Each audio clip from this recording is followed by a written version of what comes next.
But if you missed last week's message, get on YouTube, check it out. The problem is an iPhone just quit recording. So it's only like the first 2/3 of the message, so you can watch the first 2/3. But it's absolutely worth it. Today, we're going to talk about something that initially you're going to think it's like, this is the same as last week. This is exactly what we talked about last week. But it's not. It's actually totally different. Last week, we talked about 4 things that God tells us to do before we ever have a person in our lives.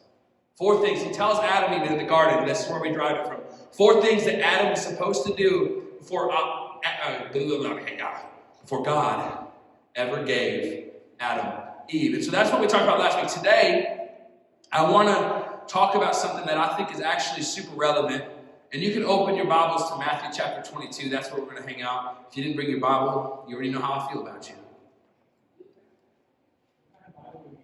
Thanks for asking. I'm using a black, anybody know? Leather. ESV, thin line, red letter, gold edge Bible. And if you want to actually hear from God, like this is right up there with the Bibles that you could read like the original manuscripts, and that's like the top of the list, and then this is number 2. So get yourself one of these. But I want to talk about something that I hear in culture a lot. It's verbiage that I hear within even your culture. I hear it a lot, and it's this idea of singleness. And today you're like, but I'm dating. Well, here's the deal. Right now today, if you were to go to H&R Block, and you were to file your taxes, you would get to a section that says, are you single, married, divorced? Most of you, if all of you, I don't think there's anybody in this room as a student who's divorced. Surprise! Like somebody's like, actually I am. What?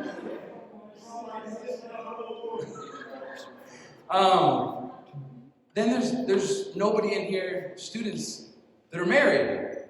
So that means everybody in this room would be considered single. Crazy. So you're like, but Pastor John, I got a girl. This doesn't apply to me. No. Everybody in this room is single. And it's crucial that as we walk through life, we take this season, that you take this season of singleness so importantly. A couple weeks ago, I was in a room with somebody who was in this room. They just left. It was not Xander. And somebody was talking about February, and they're talking about like a dating relationship series. And this person said, and I quote, nope, I'm single and alone. And I glared at them because they knew. And they said, oops, sorry, I'm not alone. You see, that statement, I'm single and alone, was 50% true. They are single. But being single does not mean that you're alone. That was a loud beep. That scared me. I've been watching Criminal Minds, and I thought a bomb was going off. I was about to start clearing the room. It's getting everybody out of here. You might be single, but that does not mean that you're alone. In this season of singleness, you are not alone. Those are not synonyms for each other. Single and alone do not mean the same thing. Alone is a place that you find yourself because of your perspective. Single is the season that you just find yourself in. And how you respond to that singleness has huge implications for the next 5, 10, 15, 20, 50 years of your life. So in Matthew chapter 22, I want to read. Because here's the deal. In life, you will not find magic formulas for life or for dating and relationships. You won't find it. It's not this plus this equals this. Like, don't think like, well, I saw the way that my parents did it and like it worked out for them. Don't assume just because your parents ended up where they're at now, like in a good place, that their path to get there was the right way to do it. Like when my parents both partied in high school, and yeah, we talk to your parents, see if they regret it. Like go find out from your parents if they would do things differently now that they've lived a little bit and look back and are like, what was I doing? But I think in Matthew 22, there's actually a path that Jesus gives us that works in relationships. And it's this. Let's read Matthew chapter 22, 35 through 39. It says this. And one of them, a lawyer, asked him a question to test him. Teacher, which is the great commandment in the law? And he said to him, you shall love the Lord your God with all your heart and all your soul and with all your mind. This is the greatest and first commandment. And the second is like it. You shall love your neighbor as yourself. shall love your neighbor as yourself. My first point tonight, and what I want to talk to you about, is the secret sauce. Look at your neighbor and say, the secret sauce. The secret sauce. Okay, I'll start with, I'm just going to say this. I'm a big fan of Chick-fil-A. I love me some Chick-fil-A. But during COVID, there was that whole thing, like Popeyes was brilliant, and they came out and basically challenged Chick-fil-A to a chicken sandwich competition is what it turned into. And so I was curious, and I remember going to Popeyes and like, we're sold out of our chicken sandwiches for like the next 4 weeks minimum. And I was like, well, that's unfortunate. And so I waited, and I remember I went back, and I got in the Popeyes line, which in Battle Creek always seems to be wrapped around to the road. And I waited in the line. I was like, I'm getting this.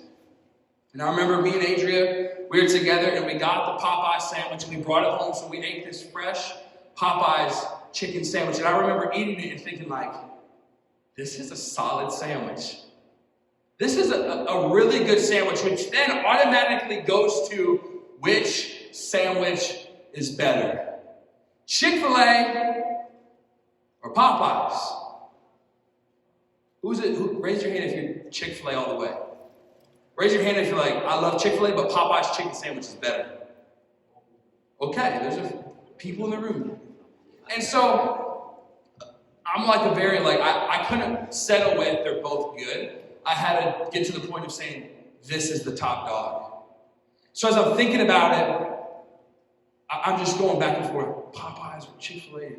Chick-fil-A's was good. Man, Popeyes was really good. And Chick-fil-A's was good. And I'm like, I'm trying not to remember my experience, because your experience at Chick-fil-A is always so much better than Popeyes. Like, they always are so much faster. Their line is to stick in Grand Rapids, and you still get faster than the Popeyes line. And it's just like, but I'm trying to forget that out of my mind and be like, no, just the sandwich. And like, I'm not going to remember the person who was like, just didn't even talk to me at Popeyes. And then at Chick-fil-A, they're like, it's my pleasure, it's my pleasure, it's my pleasure. I'm like, no, yes, what? And like, I'm not trying to remember how nice they were. I'm just trying to be objective about the chicken sandwich. And I came to the conclusion that, and some of you are going to be like, wait, what? I like Chick-fil-A's sandwich better. Only because of the secret sauce. If I were to strip the sauce off the sandwich, it's Popeyes all the way. But when I put Chick-fil-A sauce on Chick-fil-A sandwich, their sandwich is better. It had nothing to do with the chicken. It has everything to do with the Chick-fil-A sauce. Does anybody know what I'm saying in the room? Chick-fil-A sauce. I just eat that stuff right out of the container. You're gross. I love Chick-fil-A sauce. It's what takes it to the next level. Can I tell you that Jesus in relationships, because the lawyer asked him, like, what's the number one commandment? And he gives us this thing that has to do with relationships. He gives us the secret sauce. He says the first step is to love God with all your heart, soul, and mind. Like, don't just say that y'all love God, but actually to be invested into a relationship with God. Then he says the second thing is to love yourself. Am I right? Somebody in this room would, if you had any courage, would speak up and say, no, Don. And then he says to love your neighbor. And then he says to love yourself. But if you read it, you realize that you can only love your neighbor when you love yourself. So he says to love God, to love yourself, and then to love people. You see, the secret sauce in relationships goes in this order. It goes to love God, love yourself, and then you can love people. Whether that's your best friend, whether that's your girlfriend, boyfriend, whether that's your fiance, whether that's your spouse. But first, the secret sauce is you have to love God. What's next? Love yourself and love people. So here's what happens. What you'll realize is this, that some people get into relationships and it's all messed up because even though they love God, they have not yet figured out how to love themselves. Like, you can be in this room today and think, I'm ready to be with somebody else. I'm ready to step out of the singleness season because I'm ready to love another person. But the problem is you haven't first learned how to love yourself. You see, the reason in relationships you see this, like the brokenness, that you can't compliment the other person is because you're actually so insecure yourself. The reason that you can't trust somebody else is because even though they've done nothing to break your trust, you've got a hurt in you. you have not yet learned how to love yourself. You haven't learned how to be vulnerable with God and say, God, I really struggle in this area. I don't know how to trust because my trust has been broken. They have done nothing to no mistrust. This person hasn't cheated on me, nothing, but I can't trust them. Yeah, it's because you have not yet got to the place of saying, God, how can I love myself? This is why when we love God, we love God. We have to be honest, like I just said. We have to go to him and say, God, can you help me walk through this?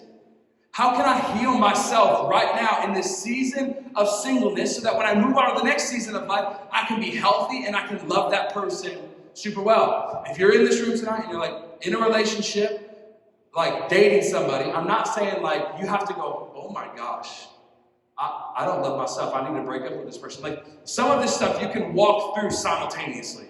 There's a level to which it gets unhealthy, and I would say absolutely you need to break up. And that's why you need to have mentors in your life who can say, okay, you can walk through this. So I'm not saying everybody needs to just break up. I mean, if you do, cool. But you need to get to the point where you can say, okay, do I know how to love myself well? Because if I can't love myself, I can't love that person. If I can't love myself, they won't get the love that they deserve. Because if you love God and you love yourself, then you can love other people well. So how do we do it? How do we love God and love ourselves? And I think there's one word, and I mentioned the word just a few minutes ago, but there's one word. When I think, if I were to tell you practically, how do we, in a season of singleness, which y'all are in, how do we love God and love ourselves? And I think it's this one word: invest. Look at your neighbor and say, invest. You see, I think we've lost the idea of what investing means when it comes to relationships. And I'm not just talking relationships with people. Most importantly, I'm talking about relationships with God. You see, in business, when people invest, did you know that they actually lose something first? In business, if I were to invest in a piece of property, why would I invest? I would invest hoping that I get more in return. But in order to get more in return, I first have to give something. I lose something before I get more in return. And we've lost what this means in relationships. We've lost what this means in our relationship with God. So, in order to invest in our relationship with God, it means that we actually have to lose something. You're what does that mean? Let me tell you what that means.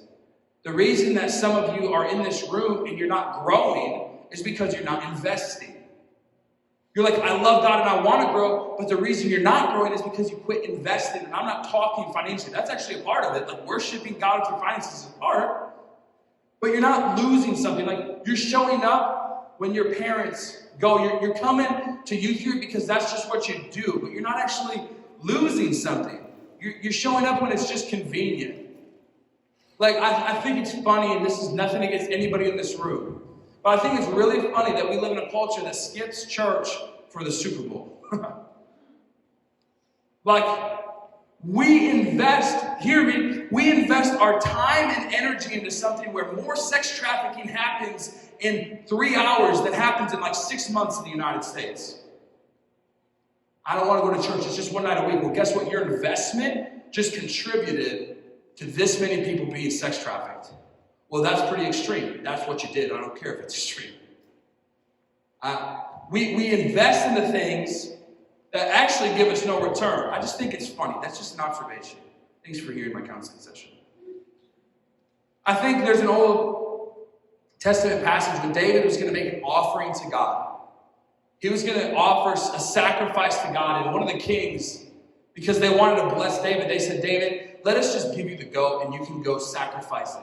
You know what David said to the king? He said, I will not offer something to God that costs me nothing.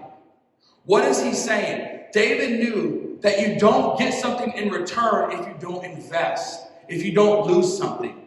You're not going to get a return if it's just given to you and it's just convenient. You just go when it's convenient, when it fits into your schedule, when you feel like it. No, if some of you want to start growing, then start sowing. Invest your time, invest your energy, invest your thoughts. I know there's people in this room, you do invest, and you grow. I think of Ari's 180 last week. Why did Ari have God encounters? Why? Because he invested. He invested his time, he invested his energy. And God rewarded him. Some of you sacrifice time to be here. And I'm so grateful that you sacrifice your time to be here. But if you want to grow more, I'm going to say invest even more. Like actually, outside of Sunday night, read your Bible. Tonight, we're going to read a total of like 4 verses. If we were at your house, and I said one night, I said, hey, I got dinner for you for the week, and I gave you 4 chicken nuggets, you'd be like, hold up, wait a minute. That ain't going to last me. Why do you think 4 verses is going to last you a week? Like, you need to invest your time and say, I'm going to read my Bible. Why? Because when you read your Bible, you're going to get something in return. But I don't know how to read my Bible. Cool, find somebody. Look to your left right now. Look to your left. Look to your right. Cool, everybody just look at somebody in this room who you could read your Bible with. Just that easy. Invest. Invest your time. Take some time. You guys have heard me say it. Like, you probably sit on the toilet, some of you for an average of 45 minutes a day, some of you for at least like 6 minutes a day. Turn your toilet time into Bible time. Read some verses. Like, what about every time you get on Instagram and catch yourself scrolling? What if you said, for every time I open Instagram, I'm going to open my Bible? What if for every time that I scroll past a picture, that's 1 verse that I'm going to read? Invest your time. For me, this is what I've started doing practically, because sometimes I found myself getting into the end of the day and I was tired, and I like to read at night, that's just when I like to, but I would find myself just immediately getting on the PlayStation. And so now I've told myself, I will not turn on the PlayStation unless I've read my Bible. I just won't do it. Why? Because I want to invest into something that's going to come back and it's going to bless me. And the good news about investing with God, which this is crazy, I was reading an email about Gen Z, which is you guys, and there was a kid who saw, you guys probably know about this, about the GameStop, their stock going absolutely crazy. And so he downloaded Robinhood, or he downloaded, maybe it was even Cash App early on, and he invested in the GameStop stock. And then when it went down a little bit, this kid thought he lost $750, which he didn't. It was just saying that's how many points he dropped, and he got so stressed out that he killed himself. I was just like, wait, what? He killed himself? It's crazy, but what I'm saying is, I love that God is not like the stock market. Like when you invest into God, God is not up and down. Like some days you're going to get a return, some days you're not going to get a return. When you invest into God, you always get a return greater than what you invested in. Sometimes the timing doesn't look like what you would expect. Like, you know how many times there are when I read my Bible and I'm like, I don't feel like I got anything. It happens. There's a lot of times where like when I eat a healthy lunch, I don't feel the effects of that healthiness right away. Like, I don't need to feel something to know that broccoli is good for me. You know what I'm saying? It doesn't taste good. What? You like broccoli that much?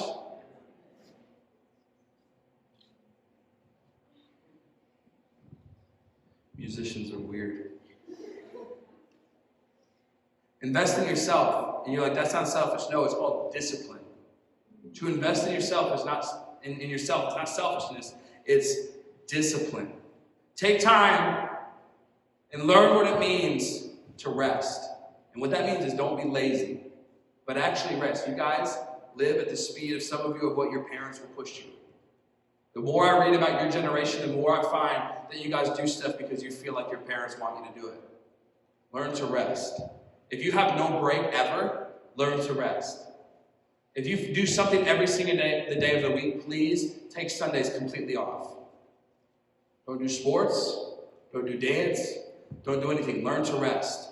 And if your parents are like, I paid big money for this, say, hey, I know you paid big money for this, but I want to invest into my rest because that will sustain me more than playing this will or doing this will. I used to think when I was in high school I was going to play baseball forever. And then I did it. But I remember that attitude of like, yep, I'm playing all day long, and I'm playing for the rest of my life. I'm going to go pro. I'm going to be better than Miguel Cabrera, and I'm going to be the best ever. I'm going to be the GOAT. Tom Brady's got nothing on me. And then I played like 3 weeks of college baseball, and I was like, yeah, this ain't it. Like, these guys are too crazy. They spend way too much time. Take time and learn what it means to rest.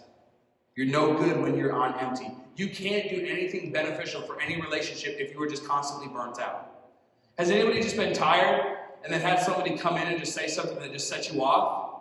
That normally wouldn't set you off? Like, I've had times with Adria where I'm like, have a long day of work and she just says something. And like, normally it would just be like, whatever. She's like, hey babe, can you change the laundry? I'm like, oh my gosh, can I not sit down for 30 seconds? She's like, I just asked you to change the laundry. I'm no good when I'm empty. It's just true. Learn what it looks like to just spend time with God and say, God, like, this is what's going on in my life. How do I maneuver it? Learn what it means to have a dynamic relationship with God. When you invest in yourself, you come out loving people more like Jesus, whether that's a friend, a significant other, someday a spouse. When you invest in yourself, not selfishness, discipline, you come out loving more like Jesus. So what's the secret sauce of this? It's to love God and to love yourself. Then you can love others well. I'm about to read a verse that's pretty heavy. It's one verse. And you're going to be like, why are you reading this verse, Donovan? But I'm convinced that if we can get a group of people, like a group in this room, and then you guys reproduce this, and you guys are actually believing this, if we can get a group of people to believe this and make the most of singleness, we can honor the Lord with what he says right here. It's Malachi 2:16. Do you know what that verse says, Malachi? It says, for I hate divorce, says the Lord, the God of Israel. For I hate divorce. I hate divorce. I hate divorce. You know what he means when he says hate? It means he hates it. He does not like divorce. I am the product of a divorced household. There's probably quite a few of us in here that are. My second point I want to talk about today is from the ground up. From the ground up. And I want to talk and use the metaphor of a house being built to talk about relationships and specifically singleness. Adrian, can you come play the keys? So to build a house, where do you start? Anybody know? You start to build a house. You start at the foundation. Singleness is the foundation. This season of life that you're in right now, you are laying the foundation for future relationships and marriage. Right now, you're creating a foundation. And the foundation of a house is absolutely the most important part of a house. Because if the foundation is weak, if the foundation is like crooked, if the foundation was missing something, it throws off the entire house. So then from the foundation, you get the first floor. You lay the foundation, and then you get the main ground floor. What is that? This is the place that everybody sees. The foundation and the main floor are different. This is the relationships that you're in. This is the significant other that you have. This is the boyfriend, girlfriend. Someday this is the husband and wife. It's what people see. Like when you walk into a house, you can kind of get a gauge for who the person is. Am I right? You ever been into a house that scared you? I've been into houses that I'm like, I think I need to go. I remember being a delivery driver, delivering pizza. And there was houses where I would knock on the door and they would open it and I'm like, I need to leave. I got to go. I got to go. Like, because you can tell this, it's what you see. Then after the main level, you might have a second level. What is the second level when it comes to relationships, marriage, and this thing? This is like, the second level is your kids. It's your relationships outside of your marriage. This is like when you like get into, and you guys aren't there yet, but you get into having kids. This is the second level. So it goes foundation, which is singleness. First floor, which is relationships and marriage. Second level is kids and dogs and goldfish. This is the relational house. But here's the thing, and that's how you would build a house. If you were to build a house, you'd go foundation, main floor, second floor, and you work your way up. But here's the thing. What culture, or what's normal in culture, is not what any builder would recommend. The way that culture builds relationships is not the way that a professional builder would say, I think you should build a house like that. No builder would say, hey, let's actually start upstairs. Like, let's put your house on jacks and let's just build the upstairs. And let's just put the roof up. So that way if it rains, you don't get wet. They wouldn't say that. And then they wouldn't say like, hey, from there, once we finish, you're upstairs, you get the floor down and everything. Your house is still on jacks. We're going to start to build the lower floor, and we're going to get that finished. And then after that, we're going to jack up your entire house and lay a foundation, and then we're going to set it on it. They wouldn't build the house like that. That is stupid, but that's the culture that we live in. That's what culture has done. This is what happens. They say like, hey, drive that car. Oh, guess what? You just knocked her up. And then they say, well, I need to either dip or figure this out and work through it. So they figure, since we're having a kid together, we might as well get married and stay together. So they do. And so they just built, boom, the roof and the second floor. Then, now they said, you know what, let's put the first floor. But then guess what? Why do you think after 5 years they end up in divorce? Because the foundation was not existent. It wasn't like a hurricane that came. It was a lot of little things that came and knocked that house over. It was no major storm. It wasn't the loss of a child. It was these little fights. It was the insecurities. It was the not having any trust. What are those things? Those are foundational things. But because they didn't establish that in the season of singleness, boom, their house is gone. Singleness is so important. Divorce rates in the U.S. are about 50%. Divorce rates in the church are about 50%. They actually say divorce rates would be higher, but less people are getting married. I think Gen Z, your average age for marriage is about 26, where Gen X, so not millennials, but then Gen X, so your parents, their average age for marriage was 22, 23. So it keeps getting pushed more and more. That's even if they decide to get married. Here's the problem. They like the Lisa Carr approach to life and relationships. They like, I can be with this person for a little while, and then when I get sick of it, I'll just turn it in for something new. Here's the problem. You turn in that car, and it's got some problems, and then that car turns around and gets sold to somebody else. And so somebody else comes along, and they have a car, not like saying people are objects, but they have a car that's got all sorts of problems that were never dealt with. Why? Because we like this Lisa Carr mentality, but that's not how God has designed it. It's a cycle our culture is in, and it's going to take time to get it right, but I believe this generation can.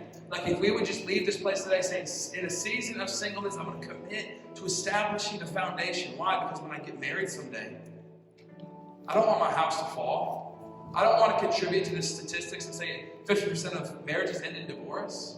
No, I want to have a healthy marriage. Because guess what? You probably know, but the effects of divorce on kids, it's crazy. Some of you probably understand the effects of divorce because your parents have walked through it. You know what it feels like to be abandoned. You know what it feels like to be raised by a single mom who works her tail off just to make ends meet. You know what that's like. The effects of divorce are real. But we only do it by starting at the foundation. And that starts before you're ever married. That really starts before you ever even start dating or seeking that. Like, how is your foundation? How is your foundation something that can be built on? If it can't, keep working on your foundation. But here's the thing. People think, won't marriage and relationships fix my problem? Won't being with somebody, like if I would just get a girlfriend, get married, I won't struggle with porn. If I can just get a girlfriend, I won't struggle with loneliness because I'll have a person. If I can get a boyfriend, I won't struggle with insecurity because they'll just tell me how amazing I am. And that might last for a minute. Like he might tell you every single day that you're amazing. But if he's broken, if he doesn't have a good foundation, then that's not going to fix it. Here's what marriage will do. Marriage will magnify the flaws of your singleness. If you think marriage and relationships are going to fix it, no, marriage and relationships will magnify the flaws that you have not yet dealt with. Why? Because you now live with the person. But, let's just be real. But I can have sex with her all the time. I'm not going to watch porn. Well, guess what? Girls, and listen, guys, I think I said it last week, it's normal to want to have sex with girls. It's normal to want to have sex, especially at your age. But then there's seasons which we found out, like in being married, that sometimes, this is getting really personal, sometimes I want to have sex. Sometimes Adrian's like, no. Guess what? If I'm an incredibly unhealthy person who doesn't have a good foundation, when she says no, and then I get angry, what would a lot of people do? They go, I'm going to go watch porn. I'll take care of this myself. Well, when I have a spouse or a relationship partner, what happens when they let you down and then you feel insecure again? What are you going to do? Run to another person? Oh, I've got this boy. He was a great friend of mine. He was my best friend. And you run to them, and then you develop like feelings and intimacy with them. Now you've got a problem on your hand.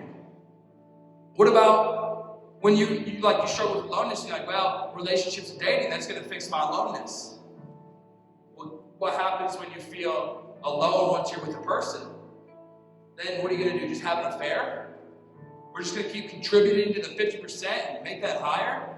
Because we would not establish a foundation right now? That's why you don't build the first level first. You build the foundation first. And you get that foundation solid. And you make sure that foundation, when a storm comes, it's going to be something that sustains. You make sure that foundation, your shame and your guilt and your insecurities are taken care of. Because there's times I know that I let Adria down. There's times where if she was feeling insecure, I don't say the right thing that would make her in a moment feel better. But I'm grateful that she has a foundation. I'm grateful that she has a foundation that just doesn't run to something else. We know people.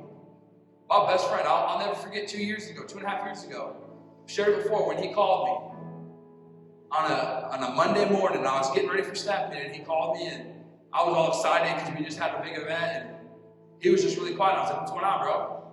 He's like, my wife cheated on me. Wait, what? I thought you guys loved each other. He's like, I thought so too. There was little things that just kept going. And guess what? That house fell. Thank God that he was saying, I'm going to fight for this marriage. And they're still together to this day. But I don't want any of you to get to that point. I don't want to be in 10 years, in 15 years, doing marriage counseling with you guys and just having one of you in my office and saying, yeah, my spouse just ran out on me. Why? Because they didn't have a foundation. I just ran away from my spouse. Why? Because I didn't have a foundation. Like, take right now the season of singleness to establish a foundation. You need a season of singleness. In relationships, building your foundation happens in this season of singleness, which every single person in this room is in. So how do we do it? How do you build a solid foundation? You know what you do? You run. You're like, I hate running. So do I. You run. What does that mean? I'm talking about Hebrews 12 when it says, run the race that is set before you, keeping your eyes fixed on Jesus. You run. You just start running and you start keeping your eyes on Jesus, and you just keep looking and you just keep looking and you just keep looking. And when you're ready, there comes a point where you look to your left and to your right. Why do you look to your left and your right? Don't look behind you. Look to your left and to your right and see who's running next to you. See the people who are running after Jesus just like you are, and then say, hey, maybe we should be friends. See, here's the problem. Ladies in the room, here's the problem. Some of you are really good at running towards Jesus, and you keep your eyes fixed on him. But then what you do is you look back, because there's a guy back there. The problem is, truthfully, he's running behind you for a reason, because he likes the view.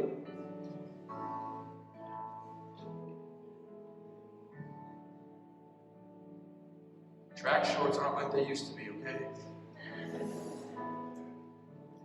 Like, spandex is more aerodynamic. Yeah, and little Johnny back there knows that. And he likes that. And he's like, I'm good, just running back here. Ladies, don't think, you know what, I'll just help him catch up to me. Leave that joker in the dust. If he looks at you like an object, he does not deserve you. Like, for real. There's a bunch of guys out there, these guys who just run in the back because they like the view. Stay away from them. Guys, there's girls who do the same thing. It's not because of your butt. Maybe it is. Adria didn't like my baseball butt.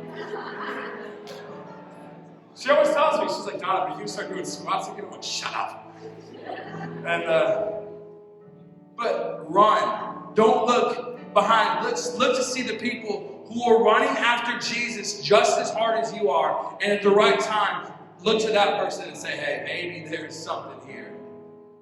Because then guess what? You can lock hands and just keep running that race, not slowing each other down. Quit going for those jokers, ladies.